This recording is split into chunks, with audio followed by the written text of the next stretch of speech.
O TV Elas por Elas Formação coloca em pauta os desafios enfrentados pelo gênero feminino no mundo contemporâneo, com foco na preparação e formação das mulheres para a disputa política. A cada semana, um tema diferente será trabalhado em aulas preparadas por especialistas e mulheres de notório saber. Às sextas-feiras, elas se reúnem em uma roda de conversa para trocar experiências e visões sobre o assunto. E para mostrar que o engajamento político começa muito antes de se pensar em uma candidatura, convidamos companheiras de todos os cantos do país para compartilhar suas histórias e trajetórias com a gente. Então anota aí, de segunda a sexta-feira, a partir das 4 da tarde, tem TV Elas por Elas Formação na TVPT.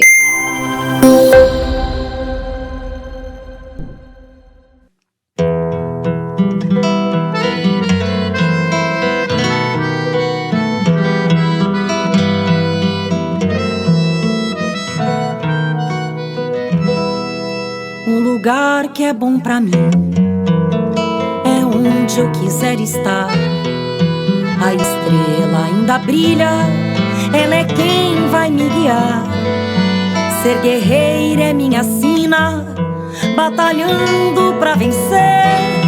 Tenho voz pra ser ouvida, tenho sonhos pra viver.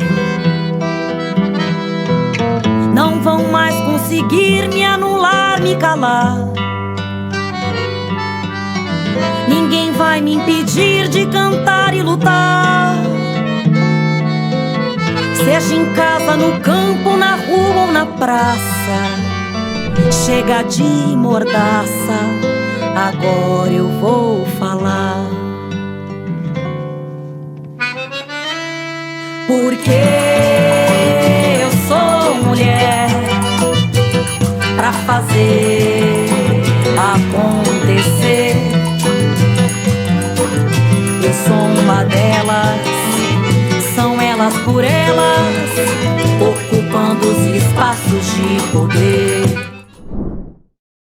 Na aula de hoje, a professora e vereadora Macaé Evaristo aprofunda um pouco mais o tema da educação, raça e gênero.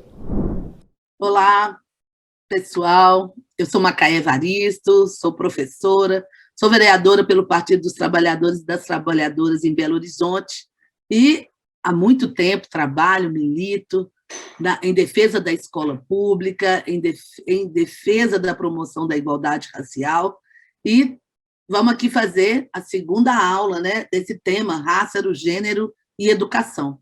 Na aula anterior, nós conversamos muito sobre os riscos de uma história única, sobre como o racismo ele é estrutural e estruturante, mas é muito importante, né? E quando a gente vai refletir sobre relações raciais e a gente vê as questões da desigualdade, que a gente amplie o nosso olhar para perceber que alguns corpos, né, eles são atravessados por diferentes formas, né, de opressão. E é por isso que é muito difícil a gente discutir relações raciais, discutir racismo no Brasil, sem tratar também das questões de gênero, né? Porque quando a gente pensa numa mulher negra, uma mulher negra da classe trabalhadora, nós sabemos que essa mulher, né, ela expressa no seu corpo, na sua trajetória, marcas que vêm dessa interseção, né, da opressão de raça, da opressão de gênero e da opressão da classe social onde ela está. Mas o que é gênero? E por que é importante discutir gênero nas escolas, né? Para a sociologia, o gênero é um conjunto dos aspectos sociais da sexualidade, né? Hoje, nós sabemos que tem diversas identidades de gênero, incluindo masculino, feminino, transgênero, gênero neutro, não binário, pangênero, agênero, terceiro gênero, todos, nenhum, ou uma combinação destes. É importante a gente compreender que o que se naturalizou como masculino e feminino foram um conjunto de comportamentos e de valores construídos socialmente com o objetivo de produzir hierarquizações. Recentemente, uma ministra desse governo, que aí está, né, disse que meninas vestem rosa, homens vestem azul. Mas se a gente for olhar, né, na história da humanidade, durante muito tempo, né, em determinados momentos históricos, era natural os homens usarem rosa, né? Era comum os homens usarem peruca, era comum os homens usarem meia fina, né? Basta a gente ver os contextos históricos, as sociedades, onde esses comportamentos foram produzidos. Então, é preciso a gente entender esse processo, né? É preciso a gente entender que educação ela é um direito e, portanto, a escola ela deve acolher a todos, né? E se a gente pensar situações cotidianas que vemos na sociedade brasileira, nós podemos observar desigualdade, por exemplo, presente no trabalho doméstico. Como que as meninas, né, elas têm uma carga de trabalho doméstico e, portanto, muitas vezes elas estão imersas no trabalho infantil e as pessoas querem naturalizar, né? Como se o trabalho doméstico também não fosse uma situação de trabalho e que também devesse ser combatida, né? Se a gente olhar a situação a relação de trabalho, homens e mulheres, né, no mundo do trabalho, no mercado de trabalho, nós vamos ver a desigualdade.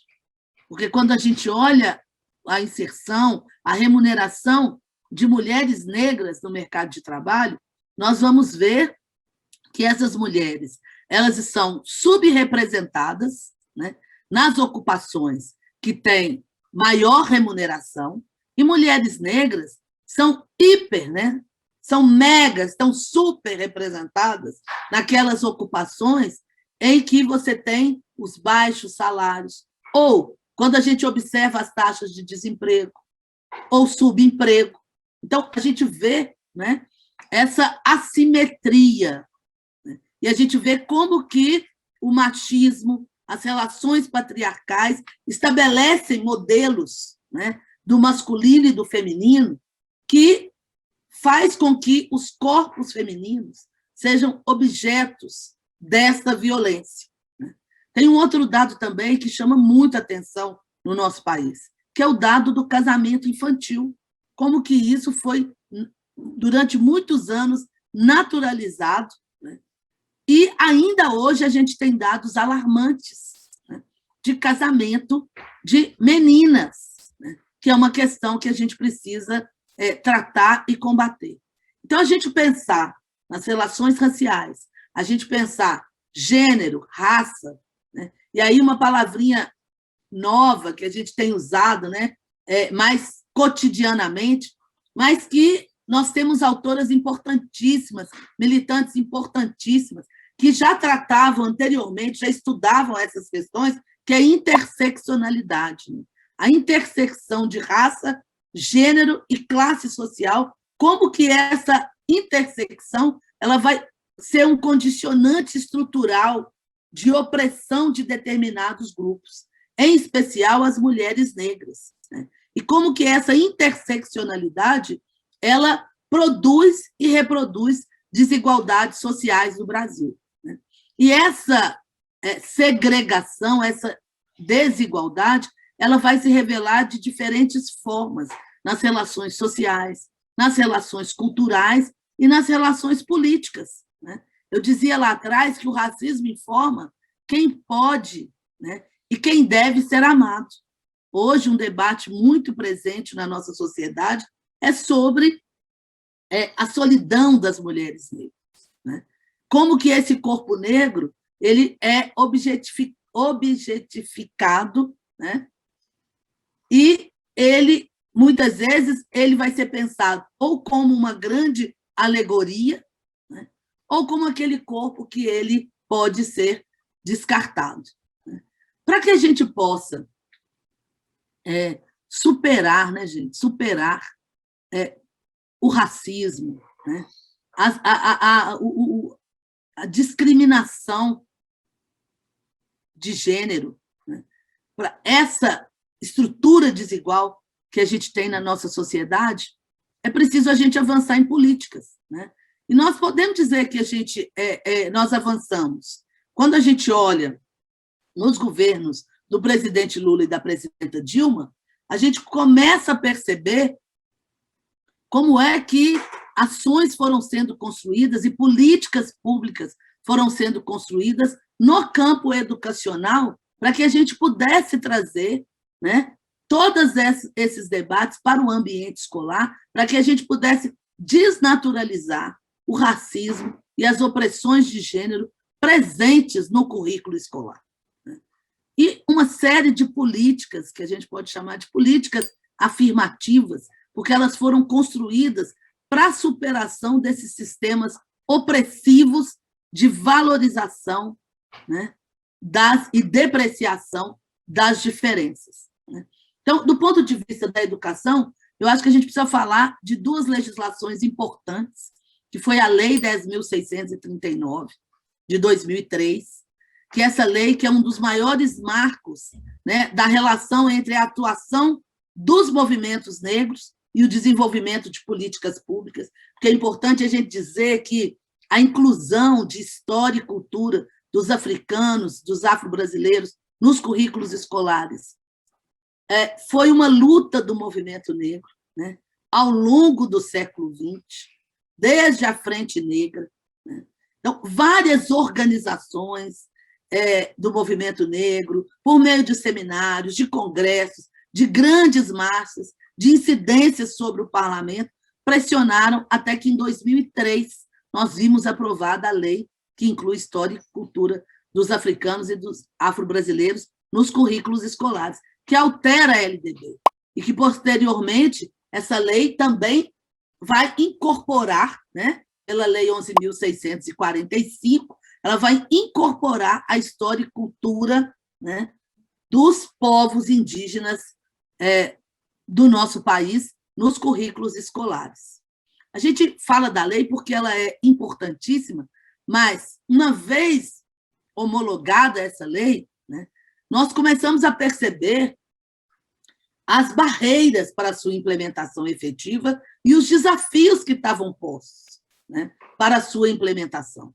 No âmbito do governo federal, nós tivemos no Ministério da Educação a criação, né, da Secretaria de Educação Continuada, Alfabetização, Diversidade, que depois se transformou em Secretaria de Educação Continuada, Alfabetização, Diversidade e Inclusão, a SECADI, que representou um avanço importante, né?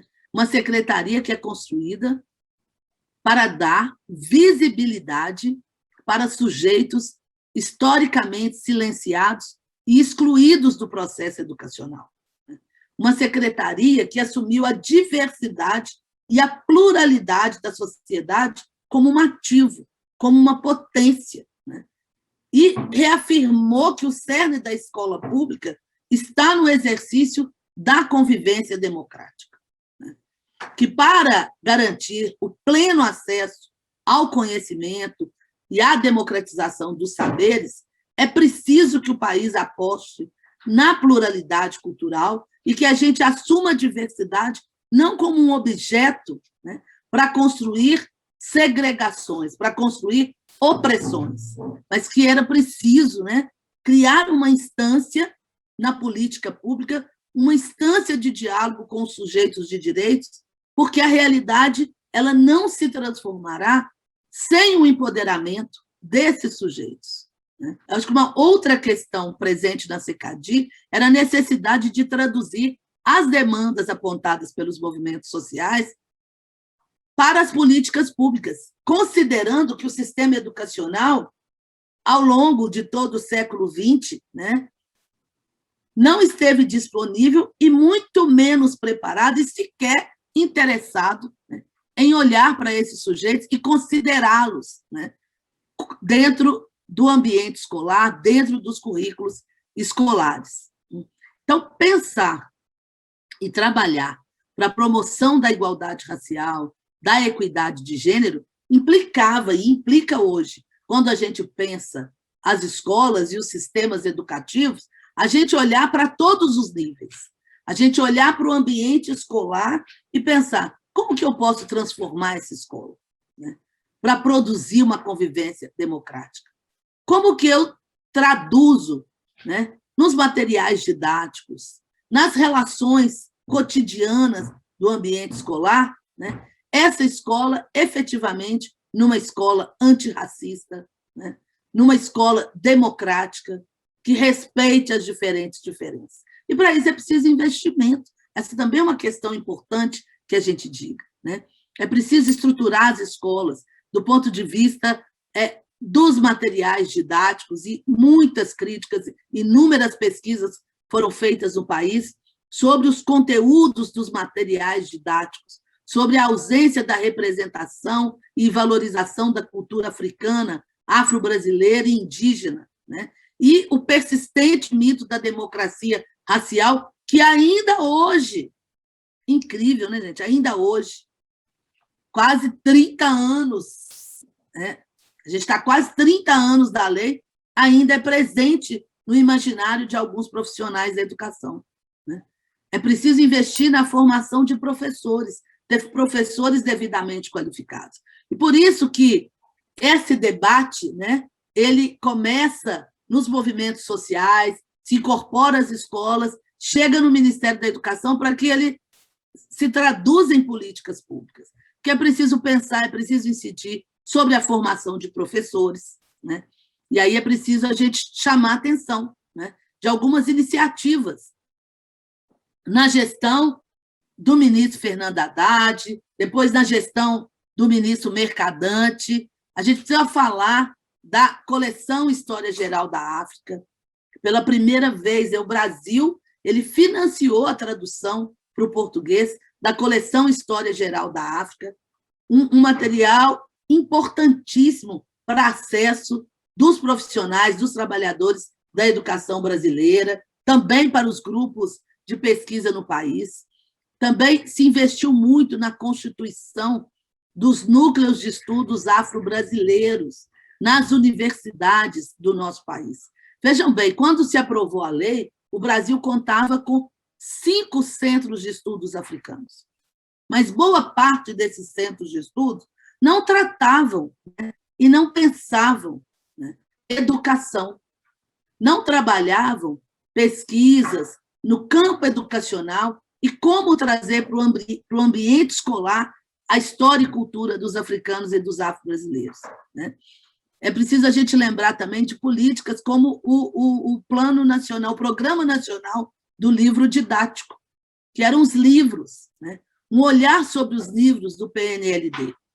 Quais os critérios de avaliação desses livros? Como que esses livros chegam à escola? Como que é a presença de mulheres? Como que as mulheres são tratadas dentro desses materiais? Como que a população negra é tratada dentro desses materiais? Como que as populações indígenas, os povos ciganos, eles aparecem, não aparecem? Quando aparecem, que lugares, né? Qual a narrativa? Será que também esses materiais trabalham com essa história única? E a CECADI e toda uma agenda, né, de promoção da igualdade racial, de promoção da equidade de gênero, foi sendo construída para a gente atuar na formação de professores, para se atuar nos programas do livro didático, para se construir programas nacionais de biblioteca na escola, temáticos, né, que tratassem de questões que são muito importantes para a nossa população, como, por exemplo, né, as comunidades quilombolas, se falar da agricultura familiar. Então, várias questões que estavam subsumidas nos currículos escolares, né? Então, avançar na implementação de políticas, né, de combate ao racismo, de promoção da igualdade racial, de promoção da equidade de gênero, é fundamental, é central para a gente produzir uma escola pública, laica, democrática, como é propugnada na nossa Constituição, como é propugnado na nossa Lei de Diretrizes e Bases da Educação, mas que precisa se tornar realidade no dia a dia, né? No dia a dia, na política do cotidiano, né?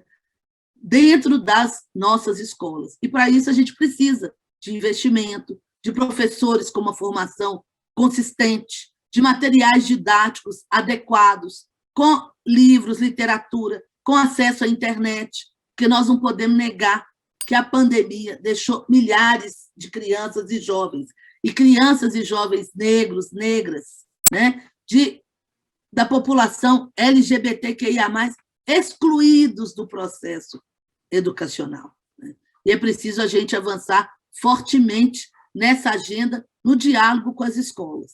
Né? Uma aposta no futuro do nosso país, uma aposta numa sociedade, né, que assuma para si a sua pluralidade como uma potência, né, implica necessariamente que a gente trate de relações raciais, de gênero, no ambiente escolar.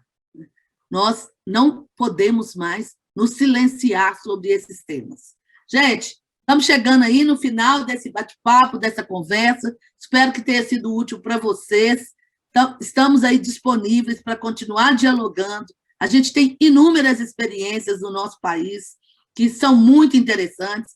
Eu convido a vocês a dar uma espiadinha, né, no prêmio que foi produzido pelo CERT, que trata das práticas de implementação da Lei 10.639, e a gente vai perceber inúmeras escolas que têm feito projetos muito interessantes e pode contribuir com vocês. Eu acho que vale muito a pena também revisitar as políticas construídas pela Secretaria, na verdade, pelo Ministério das Mulheres, pelo Ministério de Igualdade Racial, de Juventude, do governo Lula, do governo da presidenta Dilma, experiências que articulam educação com assistência social, com políticas afirmativas para as mulheres, né? E que nos incentivam a compreender, né, a perversidade desses processos de opressão, mas também de dizer que é possível superá-los, né? Que é possível estabelecer políticas intersetoriais e interseccionais, né, para, de fato, combater esses sistemas que oprimem e que provocam essa desigualdade presente na sociedade brasileira. Um abraço para vocês e até a próxima.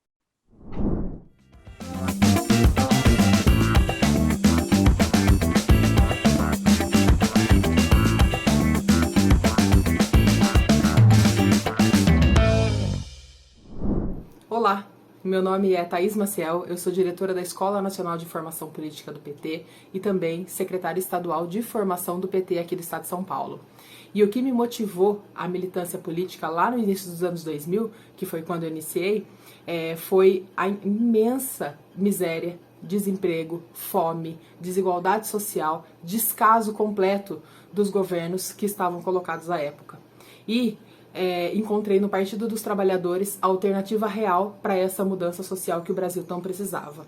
Foi quando a gente conseguiu eleger o presidente Lula por 2 mandatos e a companheira presidenta Dilma para o legado do PT na presidência da República, que foram os melhores governos que o Brasil já teve, com muitos avanços sociais e também com avanços de políticas de identidade, como é o caso, por exemplo, da política para as mulheres. Porém, depois do golpe de 2016, a gente vem numa derrocada de direitos e de políticas afirmativas, com um desmonte completo do Estado e a desvalorização, inclusive, de políticas já efetivadas pelo governo federal, pelos governos do PT.